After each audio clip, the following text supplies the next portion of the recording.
What's up, everybody? It's your friend, your pal, OldKingCake here, aka Cole Sauer, letting you guys know that this episode, a little bit shorter, as you might have noticed. We were on a bit of a time constraint.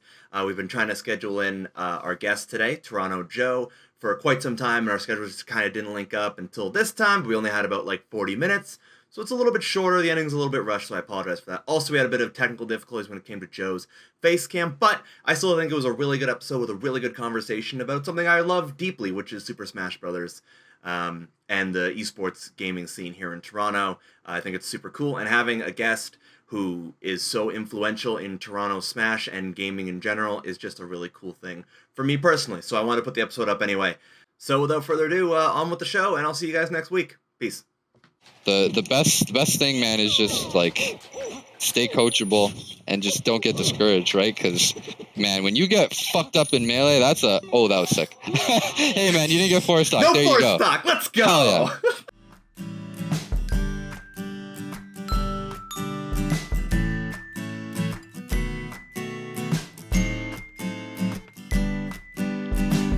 Let's be best friends.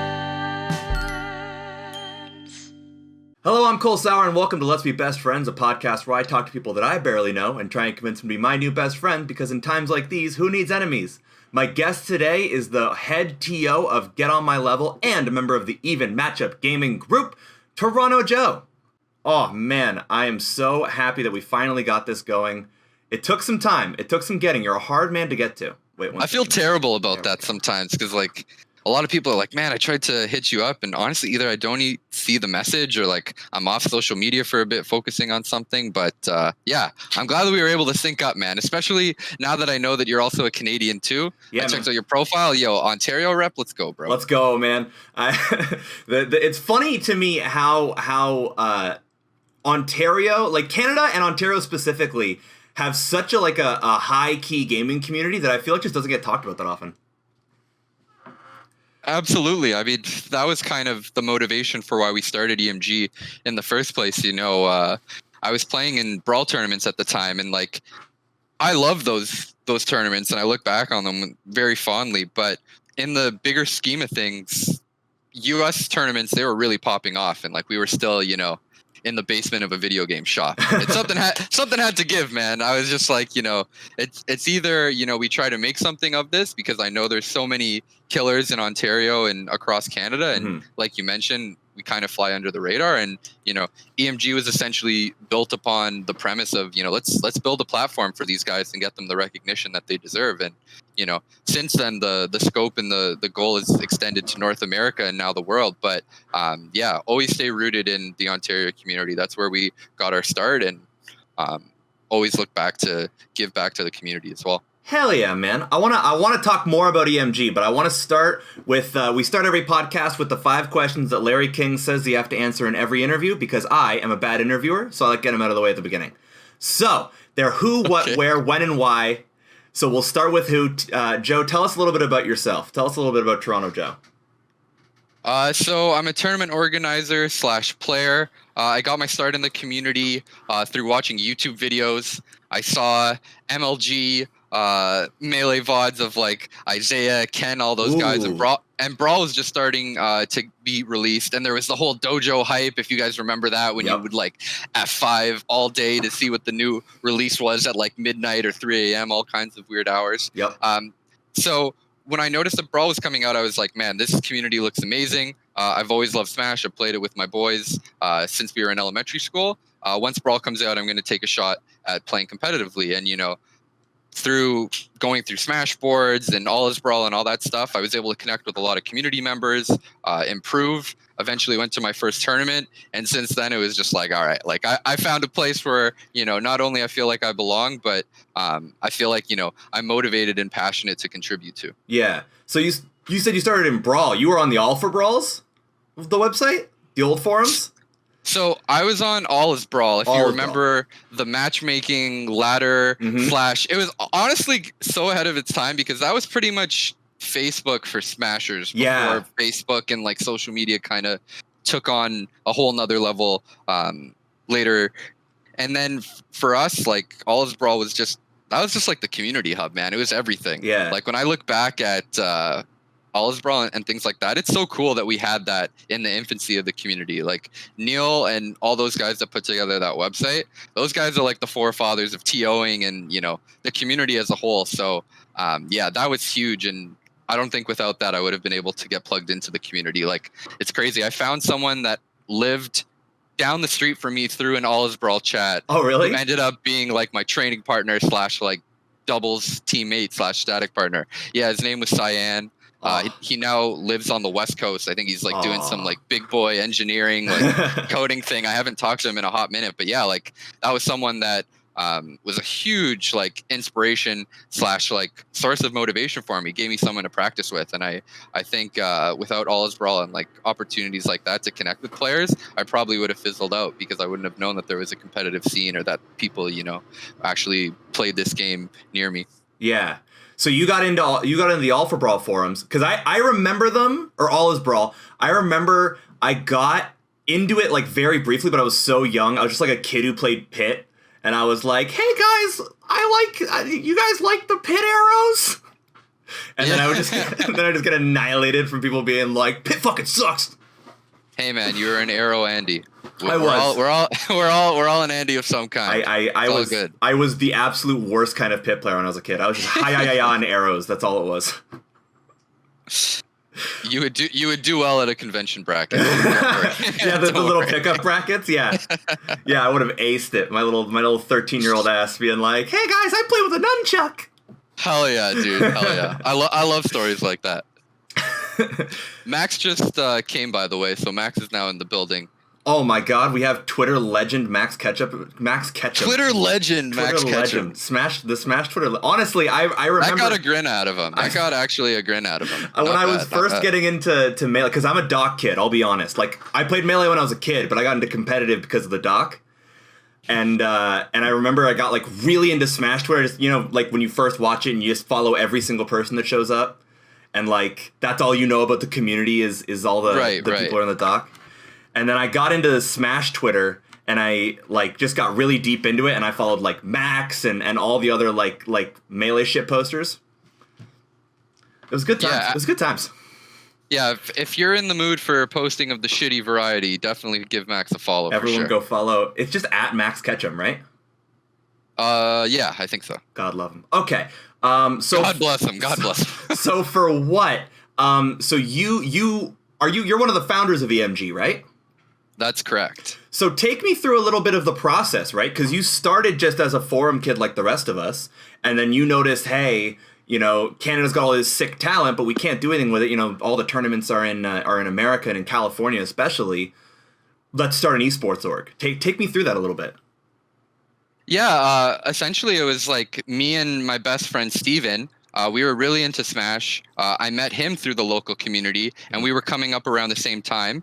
And we just pretty much were, like I said, we were looking to the U.S. as a source of inspiration and motivation. Because back in the day for Brawl, there were, maybe 2 or 3 majors a year, and they were all in the U.S., right? So for a Canadian, if you're taking that megabus trip, that 12-hour trip over, to compete in the U.S., you're serious about it. You want to, make an impression, and you recognize that, hey, this is my opportunity to shine, because it's back to, like I mentioned, being in the gamer basement with, your local community. Mm-hmm. And not to say that there's anything wrong with that, but at the time, my aspiration was to go pro.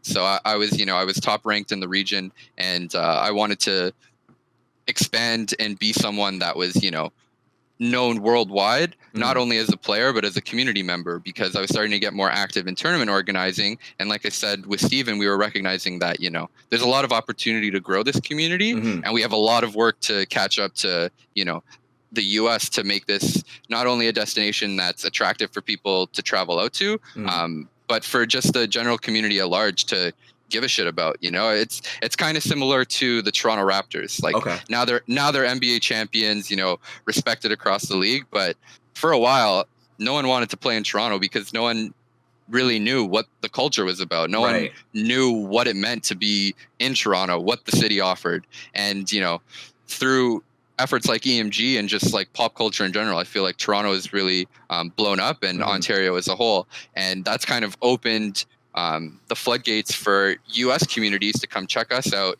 and also other international communities. Like the Mexican community is a community that has a great parallel to the Canadian community. It's like there's so many good players. A lot of them fly under the radar, but if you catch them, at a U.S. major and bracket, you're shook. You know to respect them. So that was really the goal. It was like, look, man, we got good players. There's a lot of potential here. No one's really stepping up to host a quote unquote major in the city. Let's see how far we can take this. Like the goal was just to help the community, and eventually like the aspirations grew and grew. Yeah. But ultimately, like it was founded just on like a sense of urgency of like, guys, like let's make this happen.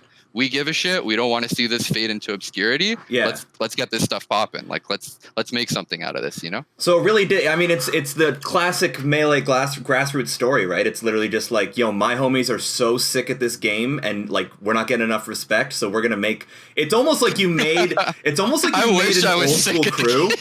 It's almost like you made this old school crew to go do crew battles, and now it's an esports org. Like, bro, straight up, we did weeklies in my friend's basement in Brampton, which is like kind of the buttfuck nowhere of Ontario, right? And like it kind of just grew. Like those weeklies were, Project M, Melee weeklies, just like weekly get-togethers of me and the boys just running brackets just for fun. Just like, whoever shows up, we'll run a double elimination bracket and whatever happens. Maybe I'll go Kirby, maybe I'll go Ganon, maybe someone will go Fox, who knows? But we really connected with each other, and I think we all saw the opportunity, and we were all motivated to make more of what was going on, because we knew that, this is so dope, and we wanted to share it with more people. Like Smash gave me, an opportunity not only to, connect with people that are lifelong friends of mine, but like career pathways, education pathways, just all kinds of stuff. And,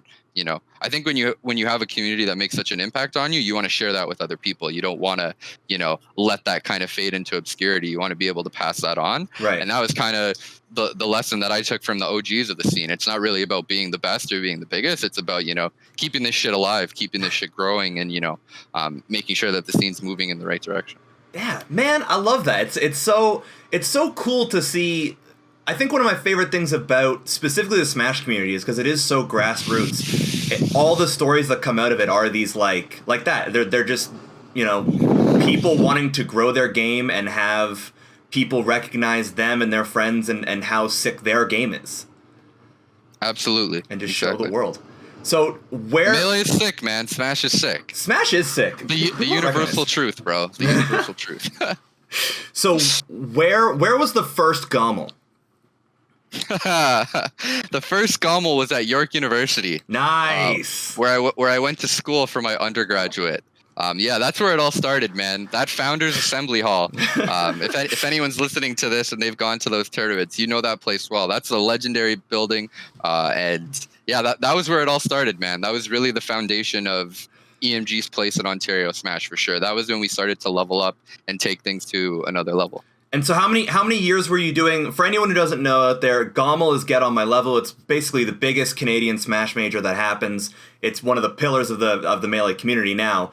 So how many tournaments were you doing in just the basement of universities until? Because now it's in convention centers. Like now it's a major. You get Red Bull, and I've been. It's crazy when you go. Yeah, so we were in York University for the first 2 years, and I look at that. When you view startup companies, right? Yeah. At the early stages, they're in their growth phase, right? And I looked at that as our growth phase. So, and this is something that I'll recommend to any TOs that are starting out. When you're first, hosting events, focus on building as much as you can for the long term. I think a lot of people get wrapped up in, the opportunity in the short term, like, hey, maybe I can put this weekly together, make like $50, $60. But honestly, it shouldn't be about that. Like when we were hosting our tournaments at York, the goal was, okay, we're going to charge a venue fee. That venue fee is going to go towards getting equipment and in the future paying staff. Okay. And over time, we were able to build an inventory of like 16, 32 consoles. And that was essentially how we were able to, stairway into being able to host majors. all of the funds that I got into the org, I reinvested back into building it into something more legitimate and more on the, on the level of the US counterparts. That was kind of the whole premise of why we named it Get on My Level. It was literally like, yo, let's get on these guys' level and like go beyond it, So York was like, that was the foundation. That was like where everything started. And, that was truly the grassroots, I would say, era of EMG. And that was huge in like building not only my skill set as a TO, but just learning more about the community and how to like, properly lead a community, because being a community leader, that shit's hard, bro. Yeah. Like you're in the hot seat and you're also the one that's like looked at as the person to guide. So, there's a lot of responsibility that comes with it. And that was something that, didn't come easy. That wasn't something that, came to me right away. Like I wasn't the best tournament organizer at my first event, and I'm not the best tournament organizer now. But I think like if you look over time and like the timeline of VMG and my time in the community, you can see like year to year, there's a steady improvement and like a steady kind of like attempt at either innovating something or really improving on it. That's ultimately my goal now with EMG. It's like, I feel like things are in a really good place, but how do we make it better, and how do we do things that haven't been done before? That's something that's always been really interesting to me. Industries that are innovative and, kind of cutting edge. I'm also into like stock trading and stuff like that. So it all blends in together. But yeah, man, those first two Gommels, 2014, 2015, that set the tempo, man. Like it wasn't the best venue and it wasn't the most luxurious venue, but you had a good ass time, and that was ultimately all that mattered, That's the best thing you can do if you're having a tournament, right? Like that's just it. As long as people are having fun and as long as it's like a good time that everyone's invited to, then that's it. That's what makes a good tournament. Exactly, man. So when for you did it become? When does it stop being like, hey, I'm getting my homies in the scene, I'm getting Ontario noticed, and when does it become this kind of movement? Because now it's a movement. Now there's Gommel, there's Let's Make Moves, Let's Make Big Moves. You guys like that. You have employees, you have players signed. Like, when does it get to that point where you start going like, oh man, this is a thing. We're making it. I would say that we always kind of keep that startup mentality. Like I don't think anyone on my team feels like we've quote unquote made it, but I think when we started really taking things, I would say to more of a pro level, quote unquote, more of a quote unquote gamer level, was when I finished university. So I'd wrapped up teachers college.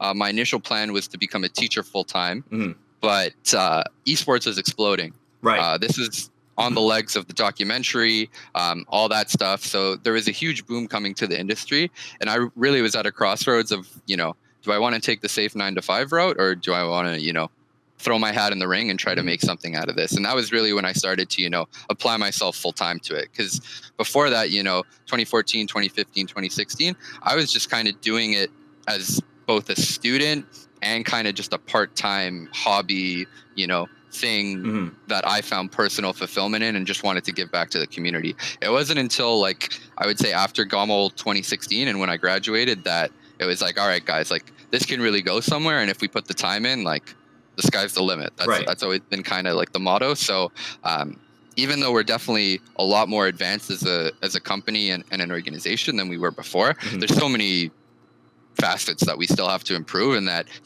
we're looking to continue to grow in. Like we just recently added Cact to our roster, and he's been immense in helping us make the transition to online tournaments.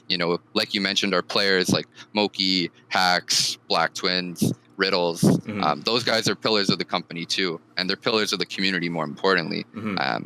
For us, like as much as EMG is viewed as a company, like the value of the company is only as valuable as the community itself. Like it's a community organization first and foremost. So we just try to keep the mindset of like, how do we do dope shit for the community, and how do we do it in a way that like allows us to continue doing it for the long term? And I think that's something that a lot of TOs are struggling with, especially during COVID, is like, how do I make something out of this? And, how do I take care of everybody on my team? And, that's something that I think any CEO and entrepreneur is struggling with, especially in times like these. Yeah.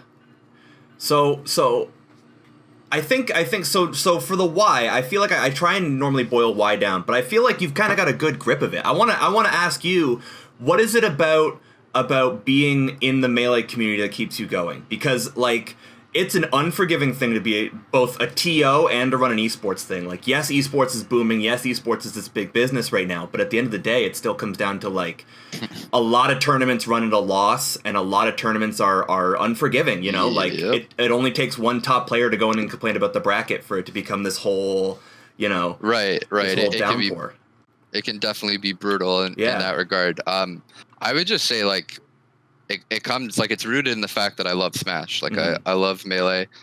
Even though I didn't start as a competitive player in Melee, I always watched it. I always spectated it. I always had an appreciation for it. And later in my time in the scene, you know, I ended up competing in all the games. Like, I was power ranked in 64 PM Brawl, Melee at one point. And, like, I have an appreciation for all the games. And I think that's what's allowed me to have longevity in the community. It's like, bro, I genuinely fuck with this scene. You know what I mean? Like, I genuinely enjoy Smash. Like, that's my favorite game series. I play other fighting games, but, like, I don't connect with it on the level of Smash. So I think it's just the fact that, like, you know, it's something of interest to me, and it's something that, you know, I find a sense of fulfillment. And also, you know, I also enjoy the fact that, you know, it's something that allows me to have a creative outlet and also give back to like the local community. And when I mean the local community, I don't just mean like the Smash scene in Ontario. I just mean like in general, like the fact that we're helping build communities and, you know, give people an opportunity to advance wherever it is they'd like to go. I think that's pretty cool. So yeah, I mean, you take the good with the bad, but ultimately the reason why we do this is because we enjoy it. Right. And for me, like, I find a lot of satisfaction in running a fucking baller ass tournament that people enjoy. And, you know, I think over time you learn to kind of not necessarily ignore the criticism, but you learn to take the criticism in a lot more productive way. Like when I first started TOing, man, fuck, bro. If you told me you didn't like my event, that shit hurt. That should hit me. That should hit me in the pit of my tummy. But now it's like, you know, everyone has their own experiences. All you can do is try to like plan things and, you know, think through things in a way that everyone's going to have a good time. But when shit goes wrong, like, you just got to improve on it for the next time and, you know, put your best foot forward. And I think that's really hard in TOing, like realizing that, you know, there's always the next event because like, shit, bro, when you put like 300 plus hours into something and, you know, it flops or it's not as good as you intended, that shit hurts for sure. I'm not even talking from a financial perspective. I'm just talking more so like an emotional perspective too. Cause, you know, this is the shit that people care about. TOs that host majors do it because they give a shit. And if they don't give a shit, it shows in their garbage ass events. So like, you know what I mean? Like, I think if you just have the mentality of trying to make your events better and, you know, not being immune to criticism, but being able to take criticism and use it as a vehicle to improve instead of like being a salt monster and like kind of just saying, oh no, it's something wrong with them. It's a them problem, not a me problem. That's huge in your growth. And if there's any TOs out there, I would just say like, bro, like everyone's going to complain about some shit, but like learn to value people that are genuinely trying to help you out, because there's a lot of nuggets of gold in criticism and there's a lot of things that you can actually improve on, because no tournament's perfect. And anyone that tells you there's a perfect TO or there's a perfect major, you just got to get deeper behind the scenes, bro. There's always shit going wrong and always shit happening that you didn't intend for and you didn't plan for. But, you know, thankfully we're still here, man. And Gommel's still in a really good spot. So I'm happy that we've been able to just keep it moving and, you know, continue growing. Proud to say I've gone to the last 2 Gommels, and I've gone 0-2 every time. Thank you. Drowned in pools. Hey, man. You need people drowned in pools, brother. Woo! Absolutely. And the thing is, it's like people are so intimidated by competing. They're like, oh shit, I'm going to go 0-2. It's like, bro, do you know how many people go 0-2 in a tournament? Everyone goes like, 0-2. It's not like you're like some isolated or like awesome. It's like, bro, like we're all just trying to improve. Like, very rarely would you hear cases of like someone's first tournament where they have like a huge splash. And that's something that's not really talked about. A lot of like pro players or players on the cusp of getting good, like their first tournaments, they weren't that good. Yeah, exactly. So it's all about improvement, man. Like I hate to sound hippy dippy and like weird shit, like weird champ about it, but like straight up, if you want to improve at something, you will. And whether you're at ground zero or, you know, you got a little leg up on the competition, you'll eventually catch up if you put the time in and you put the work in. Yeah, it's literally it's all about like you say. I like that you have. It almost seems like you have the mentality of running a business, the same mentality of someone who wants to get good at, for example, Smash. It's just like, this is a grind. You know, it's not necessarily always going to be fun. It's not always going to be perfect. But at the end of the day, like, I'm going to do this and I want to make it. Yeah, exactly. It's like, you know, I think we're sold on this fantasy of like, you know, you're gonna graduate school and you're gonna find a job that you love and, you know, your life's gonna be perfect. It's like, honestly, bro, even a job that's the perfect fit for you, there's gonna be shit that like you don't enjoy as part of it. But you got to learn how to take the bumps and make the best of it and use it as an opportunity to grow. You know, like. I don't necessarily enjoy some aspects of TOing, but does that mean I hate TOing? No. It just means that, you know, there's a lot of bullshit that you got to deal with sometimes. And, you know, I would just recommend that, you know, as a TO, take it in stride, man. Like, another thing is I think TOs, their ambitions are too large at the start. And that's not to curb someone's enthusiasm for like wanting to host a major or wanting to do like something on a huger scale. I just think it's hard if you don't have like the foundation. Like if you haven't hosted a weekly, a monthly, or regional, it's going to be really hard for you to put together like a good major because there's a lot of shit that goes into a major that's rooted in like the stuff that you learn on the like local, regional level. So yeah, I would just say the approach that we take, like you mentioned, it's, you know, recognizing that it's not always going to be easy necessarily, and it's not always going to be fun. But ultimately, if you're working towards the goal and that goal means something to you, that's pretty much what you're after, right? Like the basketball player that shoots like 1,000 free throws, you know, he might not enjoy shooting those free throws, but goddamn, when it's, you know, in the clutch and his team's down 1 point and he's at the free throw line and he hits those 2 shots, like that's where that shit pays off. Yeah, exactly. So it's just kind of reframing your perspective and how you find meaning and, you know, the different things that you encounter, I think is really huge.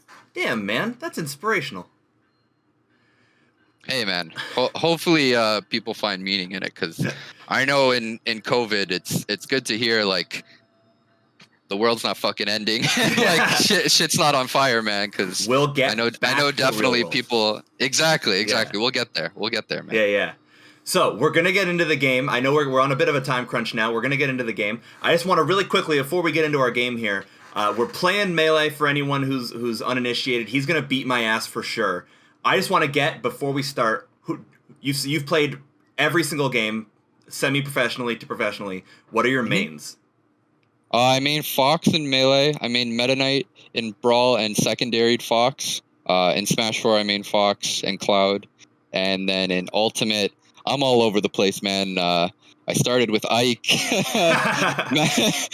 messed around with a bunch of other different characters, and I would just say in Ultimate, I'm just that dude that'll just bust out a character that you probably don't know how to play, and like cheese out a win if I'm keeping it a stack. But yeah, I would just say a spacey main through and through. Like Wolf's probably my best character in Ultimate. There you go. Did you play Fox in 64 too? Played Fox in 64. Samus was my main though. Really?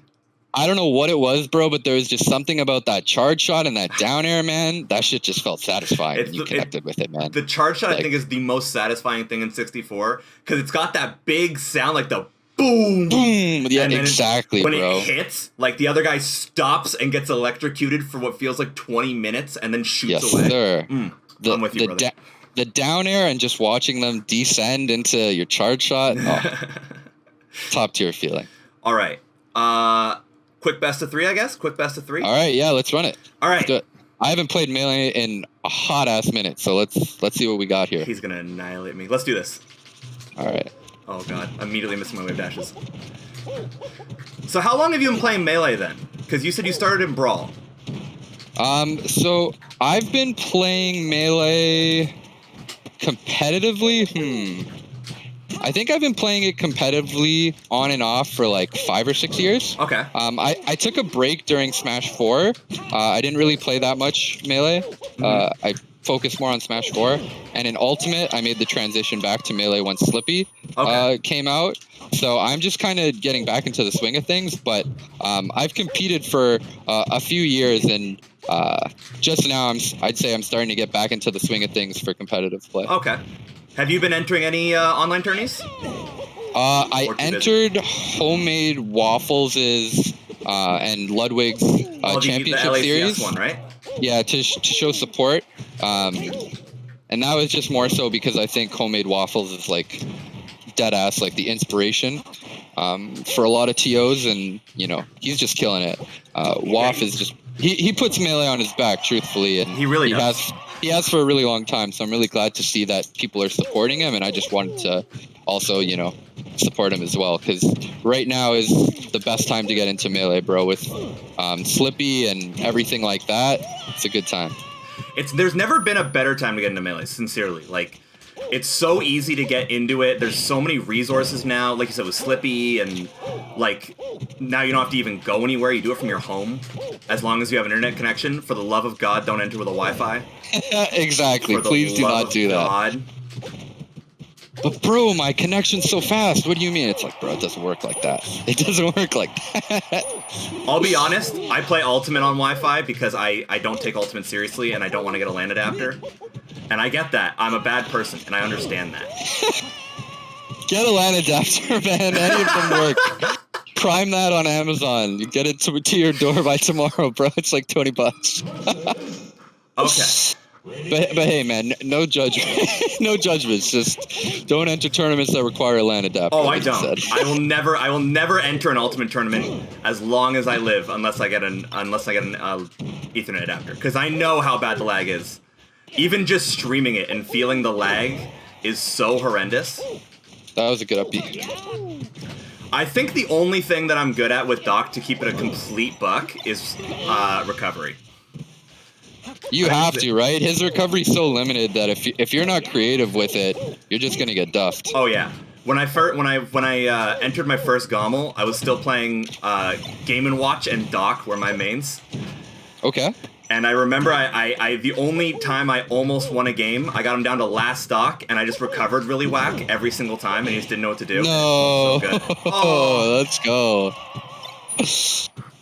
That was unfortunate. So what? Okay, so let's say you're playing in a tournament. What are the stages that you're keeping, and what are you banning? What's your number one ban? So it depends on the matchup, nice edge guard. It depends on the matchup, but I would say in general, I don't like Dreamland and FD. Okay. Just because I'm not that good at chain grabbing with Fox and wave shining with Fox, and I feel like that's where he really shines on FD specifically. The like bigger if you have a stages, right? Yeah. And then for bigger stages like Dreamland, I just feel like I spend more time chasing someone down than like actually fighting them. Yeah. So you're and I can tell you're like an aggressive Fox. Yeah, it depends. Like, to be honest, I switch it up a lot. Like, if you have really strong defense. Dang. All right, is that it? Let's do one more. One more. All right, yeah. One more. Thug finals. Thug finals, and I'm taking you to FD. Let's go. What stage don't you like? FD. All right, we're there. Yeah, exactly. But yeah, let's see if you got the Doc chain grabs. If I can get a grab, I think I can get maybe 2 or 3. I feel confident. Okay, that's not bad. I spent so much time when I was first getting into the game being like, okay, I'm going to fight a bunch of spacey players. I need to just know how to get in and grab them. Yeah, man, that chain grab that Doc had. Oh, nice. I thought you were fucked. Me too.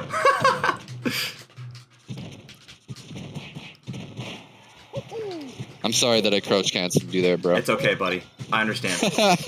I remember I played against an Ice Climbers player from Brock once at a major, just doing like friendlies, and he was like, "Don't worry, I won't wobble you," and I was like, "Oh no, I want to get wobbled in friendlies.